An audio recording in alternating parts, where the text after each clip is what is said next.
Good morning. In the last video, I have shared with you the last week was discussing on national income accounting, national income. National ഇൻകവുമായിട്ട് ബന്ധപ്പെട്ട കുറച്ച് എന്താണ് national income, അതിൻ്റെ അതുമായിട്ട് relate ചെയ്യുന്ന കുറേ കൺസെപ്റ്റുകളൊക്കെയാണ് പറഞ്ഞിരുന്നത്. And today let's learn various concepts used in national income accounting. National income അക്കൗണ്ടിങ്ങിൽ എന്താണ് ഈ നാഷണൽ ഇൻകവുമായിട്ട് ബന്ധപ്പെട്ട കുറേ കാര്യങ്ങളാണ് ഞാൻ ഇന്ന് പറയാൻ ഉദ്ദേശിക്കുന്നത്. അതിൽ ഈ പറയുന്ന GDP, GNP, NDP, NNP അങ്ങനെയുള്ള കുറേ കൺസെപ്റ്റുകളാണ്. ഇതൊരു 2 പാർട്ടായിട്ടാണ് ഞാൻ ഈ വീഡിയോ ഷെയർ ചെയ്യുന്നത്. ഒരു സിംഗിൾ വീഡിയോ ആകുമ്പോൾ കുറേ ലെങ്തി ആകും, കുറച്ചുകൂടി നിങ്ങൾക്ക് കാര്യങ്ങൾ മനസ്സിലാക്കാൻ ഇതായിരിക്കും നല്ലത്. ഓക്കെ, അപ്പൊ നമുക്ക് ഓരോ കൺസെപ്റ്റിലേക്ക് നമുക്ക് പോകാം. ഓക്കെ, നമുക്ക് ഈ ഒരു സ്ലൈഡിൽ നമ്മളൊരു കൺസെപ്റ്റ് നമ്മൾ പഠിക്കാൻ പോകുന്നത് ഗ്രോസ് ഡൊമസ്റ്റിക് പ്രോഡക്റ്റ്, GDP എന്ന് പറയും. നിങ്ങൾ എല്ലാവരും തന്നെ കേട്ടിട്ട് വളരെ ഫെമിലിയർ ആയിട്ടുള്ള ഒരു ടേമാണ്. നിങ്ങൾ എക്കണോമിക്സ് പഠിക്കുന്നവർ തീർച്ചയായിട്ടും അറിഞ്ഞിരിക്കേണ്ട ഒരു കൺസെപ്റ്റാണ് GDP എന്നുള്ളത്. അപ്പൊ നിങ്ങൾ ഈ നമ്മുടെ രാജ്യത്തിന്റെയൊക്കെ സാമ്പത്തിക വളർച്ച, economic growth is measured in terms of GDP. GDPയിൽ ഉണ്ടാകുന്ന മാറ്റത്തെ ചേഞ്ചാണ് നമ്മുടെ ഗ്രോത്ത് തീരുമാനിക്കുന്നത്. അതിൽ എത്ര ശതമാനം വർധനവ് ഓരോ വർഷം ഉണ്ടാകും, അതാണ് നമ്മുടെ ഗ്രോത്ത് തീരുമാനം. It's a measuring rod used by all the countries to assess whether the economy has grown or not. അത് മനസ്സിലാക്കുന്ന ഒരു മെത്തേഡാണ്, ഒരു മാനദണ്ഡമാണിത്. ഇനി എന്താണ് GDP എന്നുള്ളത് നമുക്ക് നോക്കാം. GDP is the money value of all the final goods and services produced in the domestic territory of a country during an year. ഒരു രാജ്യത്തിന്റെ ബൗണ്ടറിക്കുള്ളിൽ അല്ലെങ്കിൽ അതിന്റെ രാജ്യത്തിനുള്ളിൽ ഒരു വർഷം പ്രൊഡ്യൂസ് ചെയ്യുന്ന സാധനങ്ങളുടെയും സേവനങ്ങളുടെയും ആകെ വാല്യൂ ആണ് GDP എന്ന് പറയുന്നത്. ഇപ്പൊ നമ്മളൊരു രാജ്യത്ത് ഒരു 100 കമ്മോഡിറ്റി പ്രൊഡ്യൂസ് ചെയ്യും, ടോട്ടൽ അല്ലെങ്കിൽ 100 കമ്മോഡിറ്റി പ്രൊഡ്യൂസ് ചെയ്യും. ആ 100 യൂണിറ്റിനെ പ്രൈസ് കൊണ്ട് മൾട്ടിപ്ലൈ ചെയ്ത് കഴിഞ്ഞാൽ നമുക്ക് അതിന്റെ മണി വാല്യൂ കിട്ടും. നിങ്ങളൊരു വീട്ടിൽ എന്തെങ്കിലും ചെറിയ വെജിറ്റബിൾസ് നിങ്ങൾ പ്രൊഡ്യൂസ് ചെയ്യും, അതിന്റെ മണി വാല്യൂ നിങ്ങൾ എങ്ങനെയാ കാൽക്കുലേറ്റ് ചെയ്യുക? അതിന് എത്ര പ്രൈസ് കിട്ടും, ഇൻറ്റു പ്രൈസ് അല്ലേ, ക്വാണ്ടിറ്റി ഇൻറ്റു പ്രൈസ്. അത് തന്നെയാണ് ഇവിടെ നമ്മൾ ചെയ്യുന്നത്. It's a money value of all the final goods and services produced in a country during a financial year. Financial ഇയറിലാണ് നമ്മുടെ ഫിനാൻഷ്യൽ ഇയർ എന്ന് പറഞ്ഞാൽ എന്താണ്? ഏപ്രിൽ 1 മുതൽ മാർച്ച് 31 വരെയാണ് നമ്മുടെ ഇന്ത്യയിൽ നമ്മൾ ഫോളോ ചെയ്യുന്ന ഫിനാൻഷ്യൽ ഇയർ എന്ന് പറയുന്നത്. ഓക്കെ, അപ്പൊ അതാണ് നമ്മുടെ GDP എന്ന് നമ്മൾ പറയുന്നത്. അപ്പം ഡൊമസ്റ്റിക് ടെറിട്ടറി എന്ന് പറയുമ്പോൾ അതിന് കുറച്ചൊരു മീനിങ് ഉണ്ട്, അതിൽ 1-2 കാര്യങ്ങൾ മനസ്സിലാക്കാനുണ്ട്. Domestic territory consist of the territory lying within the political frontiers including the territorial water of the country, and it includes the following concepts. ഇത് എന്ന് പറയുമ്പോൾ ഈ താഴെ പറയുന്ന കുറെ ഘടകങ്ങളും അതിൻ്റെ അകത്ത് വരുന്നുണ്ട്. ഒന്നാമത്തെ, ships and aircrafts owned and operated by the residents of a country between 2 or more countries. Fishing vessels or oil and natural gas rigs and floating platforms owned and operated by residents of country in international waters.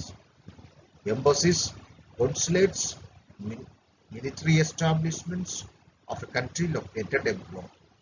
ഇതെല്ലാം നമ്മുടെ ഒരു domestic territory എന്ന് പറയുന്ന ആ ഒരു ഡെഫിനേഷനിൽ വരുന്ന കാര്യങ്ങളാണ്. ഇപ്പൊ നമ്മുടെ ഇന്ത്യയിലുള്ള ഒരു ആള് ഒരു ഷിപ്പ് ഓൺ ചെയ്യുന്നു, അത് ഇന്റർനാഷണൽ വാട്ടറിലൂടെ ആയിരിക്കും സഞ്ചരിക്കുന്നു, അല്ലെങ്കിൽ ഒരു എയർക്രാഫ്റ്റ് ഓൺ ചെയ്യുന്നു. അപ്പം അതെല്ലാം നമ്മുടെ ഡൊമസ്റ്റിക് ടെറിട്ടറിയുടെ ഭാഗമാണ്. അല്ലെങ്കിൽ ആ ഷിപ്പ് ലൂടെ ഉണ്ടാകുന്ന ജനറേറ്റ് ചെയ്യുന്ന ഇൻകം, അത് ഡൊമസ്റ്റിക് ഇന്ത്യ നാഷണൽ ഇൻകത്തിന്റെ ഭാഗമാണ്. അതേപോലെ നമ്മുടെ ഓയിൽ റിഗ്സ് നാഷണൽ വാട്ടറിൽ അല്ലെങ്കിൽ അങ്ങനെയുള്ള മറ്റ് രാജ്യത്തിന്റെ ഈ പറയുന്ന പൊളിറ്റിക്കൽ ഫ്രോണ്ടിയേഴ്സിന് ഔട്ട്സൈഡ് വരുന്ന ഇങ്ങനെയുള്ള oil phishing vessels, oil rigs, ഇതൊക്കെ നമ്മുടെ ഈ പറയുന്ന ഈ ഡൊമസ്റ്റിക് ടെറിട്ടറിയുടെ ഉള്ളിലായിട്ടാണ് നമ്മൾ കൺസിഡർ ചെയ്യുന്നത്. അതേപോലെ embassies, കോൺസുലേറ്റ്സ്, military base, etc., operating outside the country or in international or in foreign countries, they are also considered as a part of domestic territory. അപ്പൊ ഇങ്ങനെയുള്ള ഇത്രയും കാര്യങ്ങൾ നമ്മൾ ഇതിൻ്റെ അകത്ത് ഈ അവിടെ നിന്നുള്ള വരുമാനവും കൂടി നമ്മൾ ഈ ഗ്രോസ് ഡൊമസ്റ്റിക് പ്രോഡക്റ്റ് കാൽക്കുലേറ്റ് ചെയ്യുമ്പോൾ നമ്മൾ ഉപയോഗിക്കും. ഓക്കെ, അപ്പൊ GDP എന്ന് പറയുന്നത് ഇത്രയേ ഉള്ളൂ. നമ്മുടെ രാജ്യത്തിനുള്ളിൽ ഉൽപ്പാദിപ്പിക്കുന്ന സാധനങ്ങളുടെയും സേവനങ്ങളുടെയും ആകെ പണത്തിലുള്ള മൂല്യമാണ്. That is measured in terms of money. That is അതുകൊണ്ടാണ് money value of all the final goods and services produced in a country during an year. Then രണ്ടാമത്തെ concept nominal and real GDP. Nominal GDP and real GDP. എന്താണ് nominal GDP, എന്താണ് real GDP? ഇപ്പൊ nominal GDP എന്ന് പറയുമ്പോൾ the money value of all the final goods and services measured in current year price. അപ്പം നമ്മള് current year price എന്ന് പറയുമ്പോൾ ഇപ്പോൾ മാർക്കറ്റിൽ നിലവിലുള്ള പ്രൈസ്, ആ പ്രൈസ് വെച്ചുകൊണ്ട് നമ്മുടെ ഈ പറയുന്ന ഗുഡ്സ് ആൻഡ് സർവീസസിന്റെ മണി വാല്യൂ, അതിനെയാണ് നമ്മൾ നോമിനൽ അല്ലെ മണി ടേംസിൽ GDP എന്ന് പറയുന്നത്. പിന്നെ റിയൽ GDP എന്നുള്ള ഒരു കൺസെപ്റ്റ്. അപ്പൊ റിയൽ GDP എന്ന് പറയുമ്പോൾ money value of all the final goods and services measured in terms of base year price. Base year price എന്ന് പറയുമ്പോൾ അടിസ്ഥാന വർഷത്തിലെ വില എന്ന് വേണമെങ്കിൽ നമുക്ക് പറയാം. അടിസ്ഥാന വർഷം എന്ന് പറയുമ്പോൾ നമ്മൾ ഈ എക്കണോമിക് ഗ്രോത്ത് ഒക്കെ കാൽക്കുലേറ്റ് ചെയ്യുമ്പോൾ നമ്മളൊരു അടിസ്ഥാന വർഷം ബേസിലാണ്. ഇപ്പൊ നമുക്ക് ഒരു ഗ്രോത്ത് കാണണം. ഇപ്പൊ ഫോർ എക്സാമ്പിൾ 2011-12 ഒരു അടിസ്ഥാന വർഷമായിട്ട് നമ്മൾ ചൂസ് ചെയ്യും. എന്നിട്ട് ആ 11-12 കാലഘട്ടത്തെ ബേസ് വെച്ച് നോക്കുമ്പോൾ ഓരോ വർഷവും എത്ര ഗ്രോത്ത് നമ്മുടെ എക്കോണമിയിൽ ഉണ്ടാകും. അങ്ങനെയാണ് നമ്മളിത് ഈ എക്കണോമിക് ഗ്രോത്ത് പറയുന്നത്. ബേസ് ഇയർ വെച്ചുകൊണ്ടാണ്, റിയൽ GDPയിലാണ് നമ്മൾ എക്കണോമിക് ഗ്രോത്ത് പറയുന്നത്. അപ്പം ആദ്യത്തെ കേസ് എന്ന് പറയുന്നത് നമ്മൾ just price into market price into number of quantity, that is nominal GDP money terms. Real ടേംസിൽ നമ്മൾ പറഞ്ഞ ഒരു ബേസ് അടിസ്ഥാന വർഷത്തെ വിലയെ കൊണ്ടാണ്, അടിസ്ഥാന വർഷത്തെ വിലയെ കൊണ്ടാണ് ഇതിനെ നമ്മുടെ ഈ പറയുന്ന ക്വാണ്ടിറ്റിയെ നമ്മൾ മൾട്ടിപ്ലൈ ചെയ്യുന്നത്. അപ്പൊ അങ്ങനെ വരുമ്പോഴത്തേക്കും നമുക്ക് അതിലുണ്ടാകുന്ന യഥാർത്ഥ വർധനവ് നമുക്ക് മനസ്സിലാക്കണം. കാരണം it is because of inflation ഉള്ളത് കൊണ്ട് എന്താണ് നമ്മൾ പലപ്പോഴും ഈ നമ്മൾ ഇന്ന് പ്രൊഡ്യൂസ് ചെയ്യുന്ന അല്ലെ ഇന്നുള്ള 100 രൂപയുടെ വാല്യൂ ആയിരിക്കില്ല ഒരു 5 വർഷം കഴിഞ്ഞാൽ 100 രൂപയ്ക്ക് ഉണ്ടാകും. അത് കുറവായിരിക്കും. പക്ഷെ നമ്മൾ ആ സമയത്ത് ഇന്ന് ഒരു 100 രൂപ കിട്ടിക്കൊണ്ടിരുന്ന പ്രോഡക്റ്റിന് അന്നും 100 രൂപ കിട്ടിക്കഴിഞ്ഞ് അത് അതിൻ്റെ ഒരു പുരോഗതി നമുക്ക് കാണാം. അപ്പൊ നമ്മളൊരു അല്ലെങ്കിൽ അന്ന് ചിലപ്പോൾ ഒരു 150 രൂപയായിരിക്കും അന്ന് കിട്ടുക. പക്ഷെ അതൊരു റിയൽ അതനുസരിച്ച് ആ മണി വാല്യൂ മാറും. പക്ഷെ അതൊരു റിയൽ ഗ്രോത്ത് ആണെന്ന് നമുക്ക് പറയാൻ പറ്റും. അപ്പൊ നമുക്ക് ഗ്രോത്ത് മനസ്സിലാക്കണമെങ്കിൽ റിയൽ GDP നമ്മൾ കാൽക്കുലേറ്റ് ചെയ്യണം. റിയൽ GDP എന്ന് പറയുമ്പോൾ money value of all the final goods and services measured in base year price. മറ്റൊരു രീതി പറഞ്ഞാൽ it's an inflation adjusted GDP. Inflation adjusted GDP എന്ന് പറയുമ്പം ഈ പണപ്പെരുപ്പം കുറച്ചിട്ടുള്ള വാല്യൂ ഉപയോഗിച്ചുകൊണ്ടാണ് നമ്മൾ ഇതിന്റെ ഈ നാഷണൽ ഇൻകം രീതിയിൽ GDP കാൽക്കുലേറ്റ് ചെയ്യുന്നത്. അതൊരു ഇക്വേഷൻ ഒക്കെ ഉണ്ട്. ഞാൻ ആ താഴെ ഒരു ഇക്വേഷൻ കൊടുത്തിട്ടുണ്ട്. ഈ റിയൽ GDPന് നമ്മൾ കോൺസ്റ്റന്റ് പ്രൈസ് GDP എന്ന് പറയും. കാരണം ഇതൊരു ബേസ് ഇയർ പ്രൈസിലാണ് ഇത് GDP കാൽക്കുലേറ്റ്. കോൺസ്റ്റന്റ് പ്രൈസ് എന്ന് പറയുമ്പോഴത്തേനും അടിസ്ഥാന ഒരു ഫിക്സഡ് പ്രൈസിലാണ് അതിന്റെ വാല്യൂ കാണുന്നത്. അതുകൊണ്ടാണ് ഒരു കോൺസ്റ്റന്റ് പ്രൈസ് GDP എന്ന് പറയുന്നത്. അപ്പൊ അത് കാൽക്കുലേറ്റ് ചെയ്യുന്നുള്ള ഒരു ഇക്വേഷൻ ആണ് ഇവിടെ കൊടുത്തിരിക്കുന്നത്. ഓക്കെ, ഇനി നിങ്ങൾക്ക് അപ്പൊ ഇത്രയുള്ളൂ. നോമിനൽ GDP എന്ന് പറയുമ്പോൾ കറന്റ് മണി മാർക്കറ്റ് പ്രൈസിലാണ്. റിയൽ GDP എന്ന് പറയുമ്പോൾ ബേസ് ഇയർ പ്രൈസിലാണ് calculate. Next, net domestic product, NDP. നമ്മൾ GDP എന്താണെന്ന് പറയും, NDP എന്താണെന്ന് പറയും, നെറ്റ് ഡൊമസ്റ്റിക് പ്രൊഡക്റ്റ്. NDP എന്താണെന്ന് വളരെ സിമ്പിൾ ആയിട്ട് പറഞ്ഞാൽ നമ്മൾ ഗ്രോസ് ഡൊമസ്റ്റിക് പ്രൊഡക്റ്റിൽ നിന്ന് തേയ്മാനം, ഡിപ്രീസിയേഷൻ കുറച്ച് കഴിഞ്ഞാൽ നമുക്ക് net domestic product. Net domestic product is the money value of all the final goods and services produced in the domestic territory of a country during a year after allowances has been made for depreciation. ഈ GDP-യിൽ നിന്ന് depreciation കുറച്ച് കഴിഞ്ഞാൽ കിട്ടുന്നതാണ് നമുക്ക് NDP എന്ന് പറയുന്നത്. തേയ്മാനം നമ്മളൊരു 100 രൂപ ഇൻവെസ്റ്റ് ചെയ്ത് അല്ലെങ്കിൽ ഒരു 10,000 രൂപ ഇൻവെസ്റ്റ് ചെയ്ത് മെഷീൻ സ്ഥാപിച്ചു.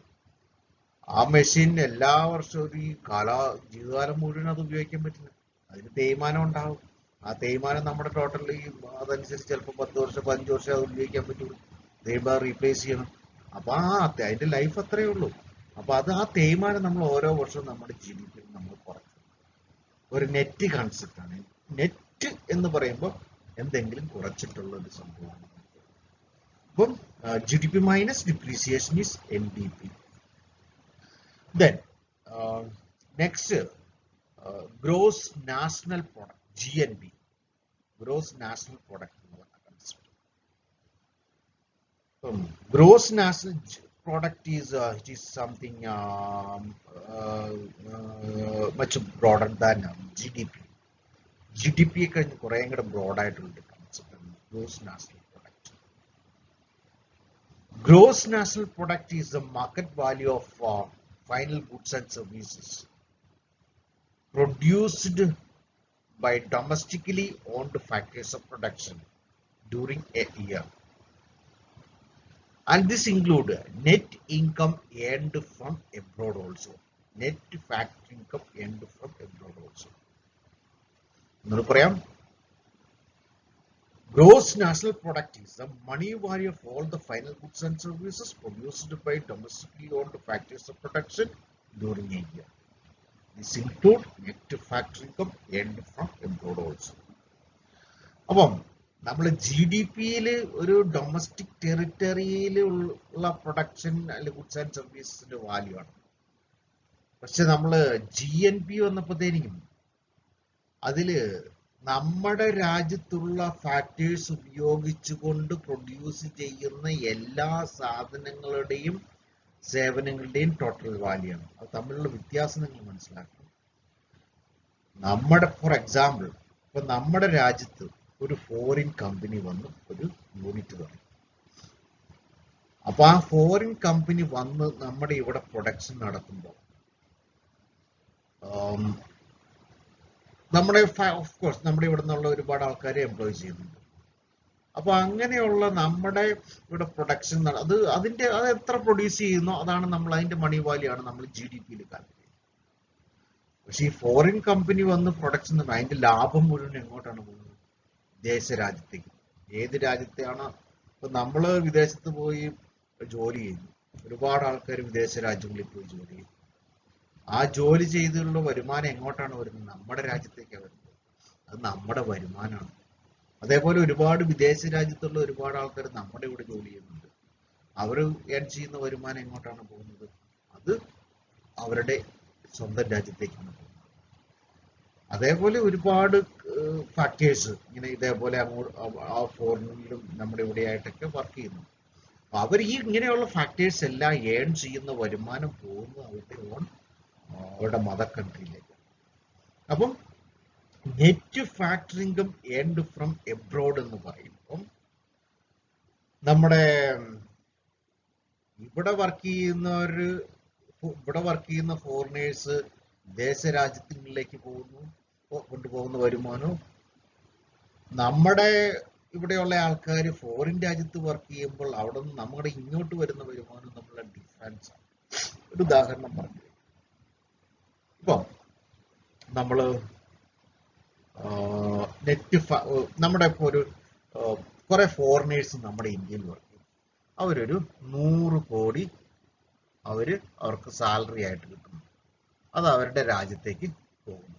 ഓക്കെ, ഇനി നമ്മുടെ ഇവിടെ നിന്നുള്ള കുറെ ആൾക്കാർ പോയി വിദേശ രാജ്യങ്ങളിൽ വർക്ക് ചെയ്യും. അപ്പൊ നമ്മുടെ ഇവിടെ നിന്നുള്ള ആൾക്കാർക്ക് കിട്ടുന്നത് ഒരു 150 കോടി നമ്മൾ ആൾക്കാർ സാലറി ആയിട്ടാണ് ചെയ്യുന്നത്.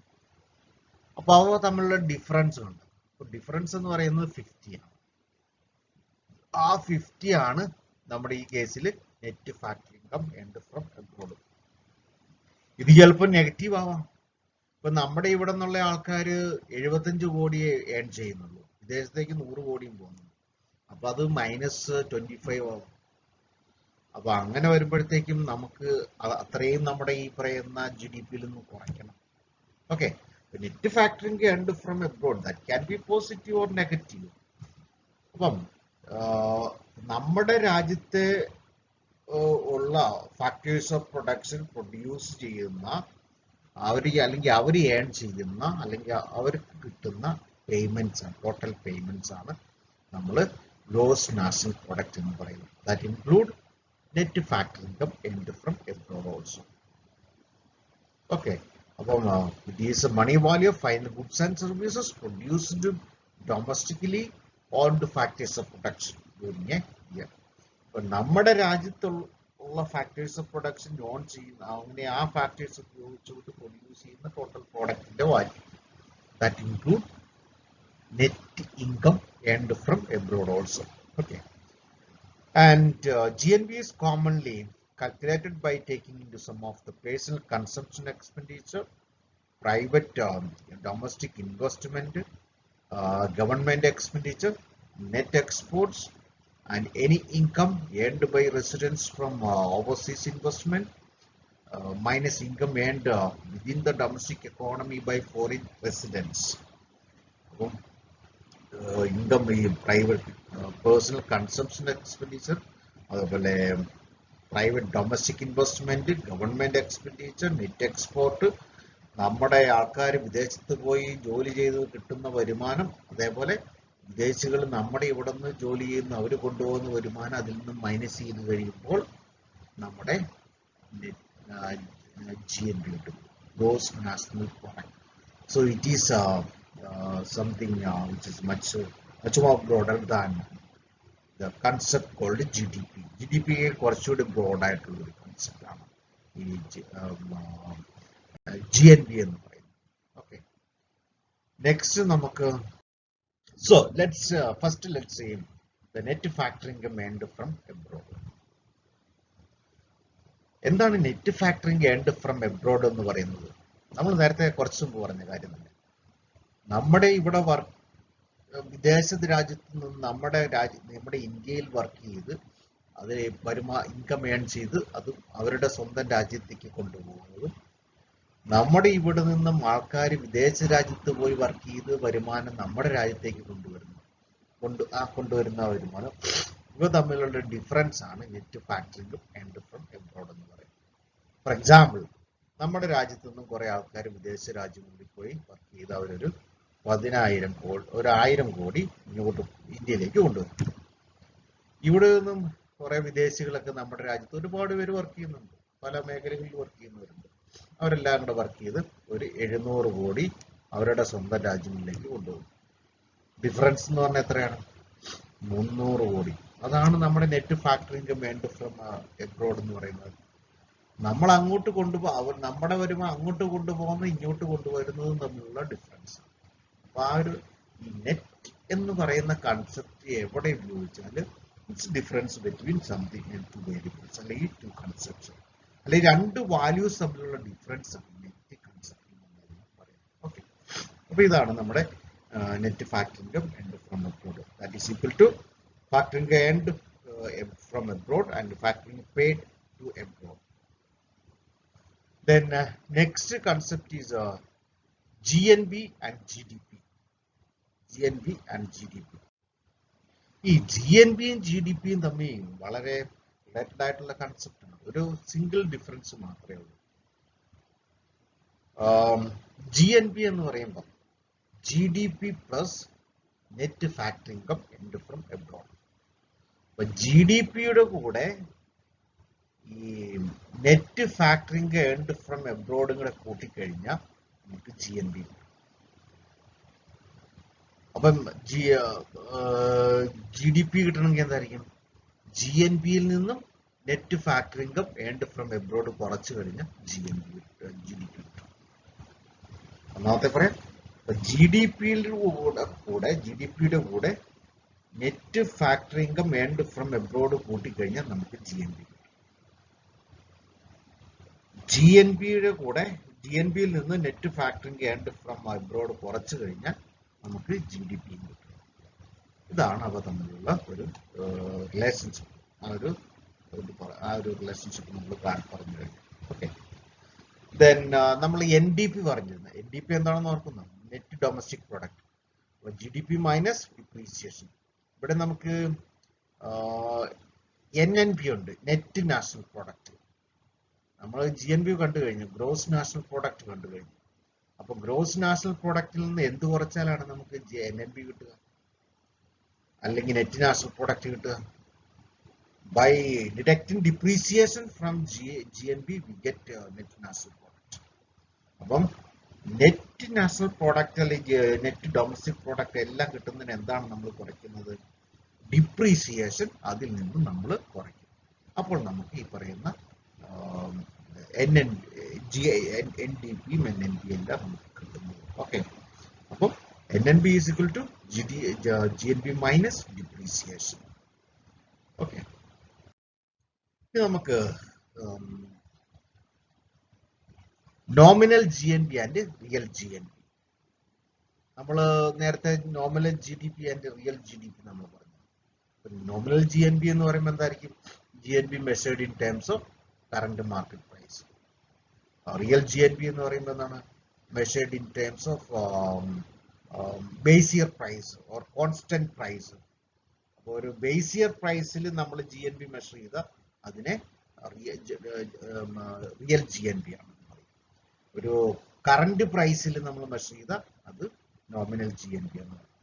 And real GNP is also known as deflated GNP. Deflated GNP എന്ന് പറയാൻ കാരണം അത് ഒരു റേറ്റ് ഓഫ് ഇൻഫ്ലേഷൻ വെച്ച് ഡിസ്കൗണ്ട് ചെയ്ത ശേഷമാണ് നമ്മളത് കാൽക്കുലേറ്റ് ചെയ്യുന്നത്. ഓക്കെ, അല്ലെങ്കിൽ നമ്മൾ ആ ഒരു ഇൻഫ്ലേഷൻ റേറ്റ് കുറച്ചിട്ടുള്ള കാൽക്കുലേഷൻ ഇതിനകത്ത് വരുന്നത്. കാരണം it's based on purely based on the base year price. അടിസ്ഥാന വർഷ വിലയിലാണ് നമ്മൾ റിയൽ GNP കാൽക്കുലേറ്റ് ചെയ്യുന്നത്. An increase in GNP due to an increase in the production of goods and services shows an increase in real GNP, and it's also known as deflated GNP. Real GNP base year പ്രൈസിലായതുകൊണ്ട് അത് വർദ്ധിക്കണമെങ്കിൽ എന്ത് വേണം? Production വർദ്ധിക്കണം. പക്ഷേ nominal GNP വർദ്ധിക്കാം, production വർദ്ധിച്ചില്ലെങ്കിൽ nominal GNP വർദ്ധിക്കാം. കാരണം എന്താണ്? പ്രൈസ് വർദ്ധിച്ചാൽ മതി. വില വർദ്ധിച്ചു കഴിഞ്ഞാൽ നോമിനൽ GNP കൂടും. പക്ഷെ അവിടെ കമ്മോഡിറ്റി കൂടുതലായിട്ട് പ്രൊഡ്യൂസ് ചെയ്യണമെന്നില്ല. റിയൽ GNP വർദ്ധിക്കണമെങ്കിൽ എന്ത് വേണം? അവിടെ കമ്മോഡിറ്റീസ്, ഗുഡ്സ് ആൻഡ് സർവീസസ് കൂടുതലായിട്ട് പ്രൊഡ്യൂസ് ചെയ്തെങ്കിൽ അവിടെ റിയൽ GNP വർദ്ധിക്കുള്ളൂ. നമ്മൾ സാധാരണഗതി എക്കണോമിക് ഗ്രോത്ത് അല്ലെങ്കിൽ ഒരു ഇത് മെഷർ ചെയ്യുമ്പോൾ റിയൽ സെൻസിലാണ്, റിയൽ ടേംസിലാണ് നമ്മൾ എക്കണോമിക് ഡെവലപ്മെന്റ് ഒക്കെ മെഷർ ചെയ്യുന്നത്. ഓക്കെ, അപ്പൊ അതിനുള്ള equation GNP deflator is equal to nominal GNP divided by real GNP. ആ ഡിഫ്ലേറ്റർ എന്ന് പറയാൻ ഡിഫ്ലേറ്റിംഗ് റേറ്റ് ആണ് അതിൻ്റെ നമ്മൾ കാണിക്കുന്നത്. Okay, then real GNP is equal to nominal GNP divided by GNP deflator, and that is also equal to nominal GNP divided by price index number of a year, that is equal to 100. ആ base year index വെച്ചുകൊണ്ടാണ് നമ്മളത് 100 എന്നുള്ള ഒരു base year index വെച്ചുകൊണ്ടാണ് നമ്മൾ ഇതിൽ deflate ചെയ്യുന്നത്. Okay, so this is A nominal GNP and real GNP. അപ്പൊ ഇത്രയും മനസ്സിലാക്കുക. നോമിനൽ എന്ന് പറയുമ്പോൾ മണി ടേംസിൽ കറണ്ട് മാർക്കറ്റ്. റിയൽ എന്ന് പറയുമ്പോൾ base year price.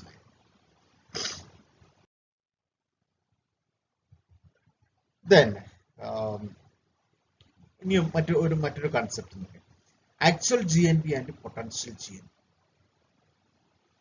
Actual GNP എന്ന് പറയുമ്പോൾ the money value of goods and services that are produced by domestically owned factories of production during an year. In other words, it shows the quantity of goods and services produced by the domestically owned factories of production during an year. Actual GNP എന്ന് പറയുമ്പോൾ അത് എത്രമാത്രം നമ്മുടെ domestic factors of production ഉപയോഗിച്ചുകൊണ്ട് produce ചെയ്യുന്നുണ്ട്, actually produce ചെയ്യുന്നുണ്ട്. ഈ potential GNP എന്ന് പറയുമ്പോൾ എന്താണ്? അതൊരു ഒരു എഫിഷ്യന്റ് ലെവൽ ഓഫ് പ്രൊഡക്ഷൻ ഒക്കെ കാണിക്കാന്നുള്ളത്. നമ്മൾ ഈ first year production possibility frontier ഒക്കെ പഠിച്ചിട്ടുണ്ട്. അപ്പൊ അത് ആ പ്രൊഡക്ഷൻ പോസിബിലിറ്റി ഫ്രോണ്ടിയറിൽ പ്രൊഡക്ഷൻ നടക്കുമ്പോൾ അത് potential GNP. Potential GNP on the other hand, it's a market value of all the goods and services that would have been produced by domestically owned factories of production during a year if there had been a full utilization of economy's resources. ഒരു രാജ്യത്തിന്റെ resources മുഴുവനായിട്ട് ഉപയോഗിച്ചുകൊണ്ട് produce ചെയ്യാൻ പറ്റുന്ന GNP ആണ് potential GNP എന്ന് പറയുന്നത്. അത് എഫിഷ്യന്റ് ആയിട്ട് യൂട്ടിലൈസ് ചെയ്യുകയാണെങ്കിൽ പ്രൊഡ്യൂസ് ചെയ്യാൻ പറ്റുന്ന GNP. ആക്ച്വൽ GNP എന്ന് പറയുമ്പോൾ ആക്ച്വലി എത്രമാത്രമാണ് ആക്ച്വലി പ്രൊഡ്യൂസ് ചെയ്യുന്നത്. ചിലപ്പോൾ ഒരു രാജ്യത്ത് ഫോർ എക്സാമ്പിൾ ഇപ്പൊ നിങ്ങൾ ഈ ഒരുപാട് കമ്പനികൾ, നമ്മളിപ്പോ ഒരു ഓട്ടോമൊബൈൽ കമ്പനി എടുക്കുക, ഒരു ഓഡിയുടെ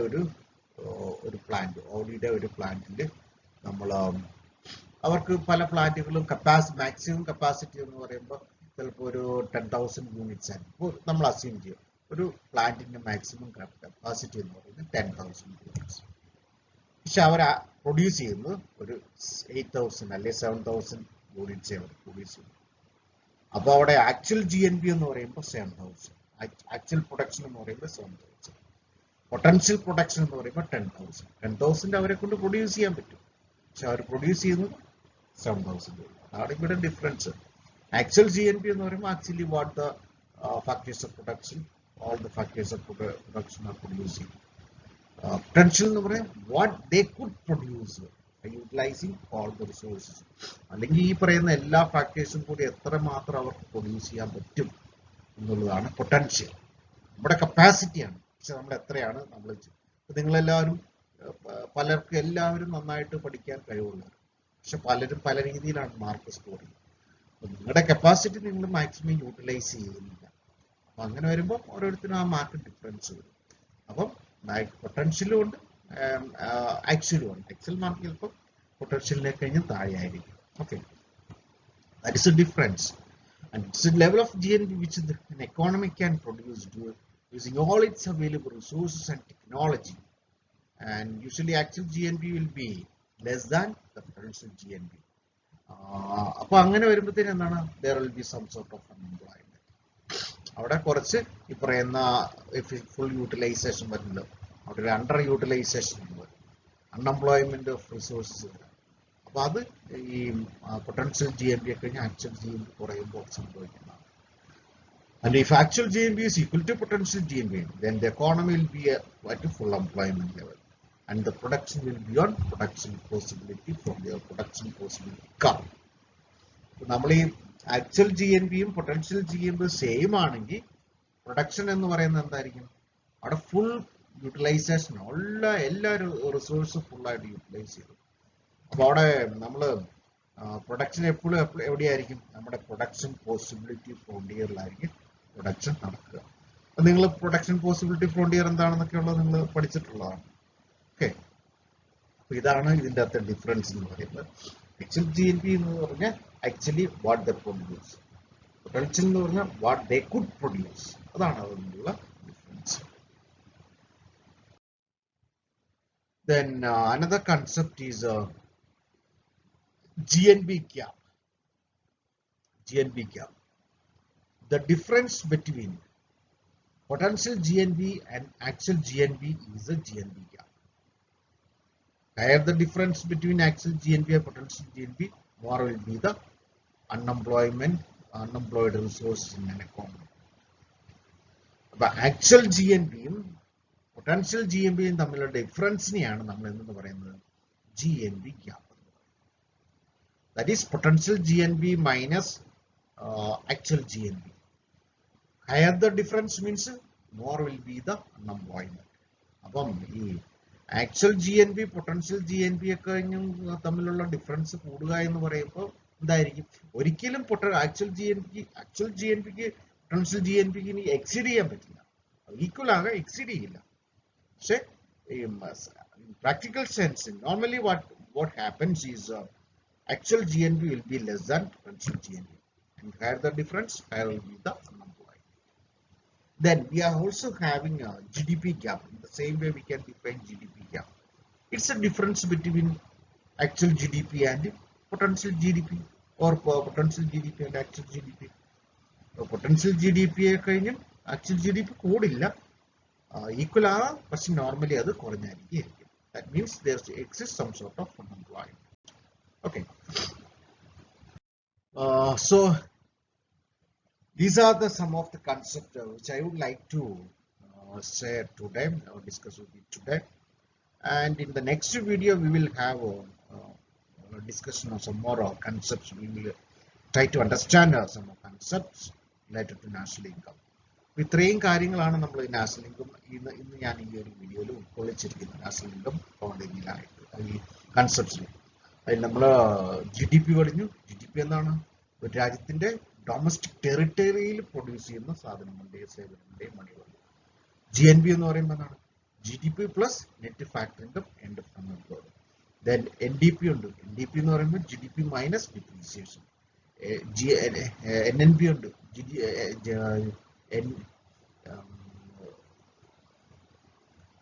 GNP minus depreciation, that is NNB. Then we have seen actual GNP, potential GNP, GNP gap, GDP gap.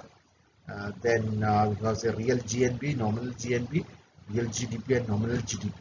Okay, these are some of the concepts which we have studied today.